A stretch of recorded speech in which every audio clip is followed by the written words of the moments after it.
రంగారెడ్డి జిల్లా షాద్నగర్లో chicken centre association ఆధ్వర్యంలో వ్యాపారులు స్వచ్ఛందంగా దుకాణాలను మూసి ధర్నా నిర్వహించారు. వారు పౌల్ట్రీ కంపెనీలు ఇచ్చే మార్జిన్లను తగ్గించడం, నిర్వహణ ఖర్చులు పెరగడం, లాభాలు లేని పరిస్థితులు వ్యాపారులను అప్పులలో ముంచివేస్తున్నాయని ఆవేదన వ్యక్తం చేశారు. వ్యాపారులకు న్యాయం జరిగినంత వరకు నిరసన కొనసాగిస్తామని చెప్పారు. ఈ కార్యక్రమంలో చందూలాల్, బుచ్చిరెడ్డి, మహిపాల్ రెడ్డి, నరసింహారెడ్డి, ఎండి యూసుఫ్, శివాజీ, దుర్గేష్ తదితర స్థానిక వ్యాపారులు పాల్గొన్నారు.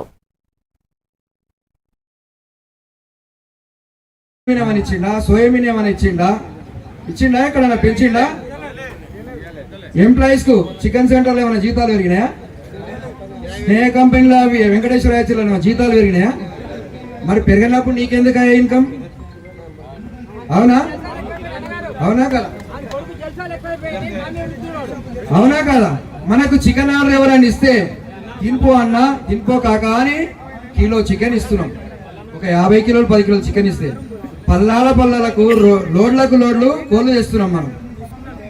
మనకు 3 రోజులే క్రెడిట్ ఇస్తుడు అని ఆయన చెప్తున్నాడు. 3 రోజులు కాదు, ఈ రోజు 1 గంట కోళ్ళు ఇచ్చి కూడా ఈ రోజు 1వ తారీఖు డేట్లు వేసుకుంటాడు. తెల్లారి మళ్ళీ తరారి ఇచ్చే లెక్కనే లేకపోయా. చెప్పినందుకు వారికి ప్రత్యేకంగా ధన్యవాదాలు తెలుపుతున్నాం.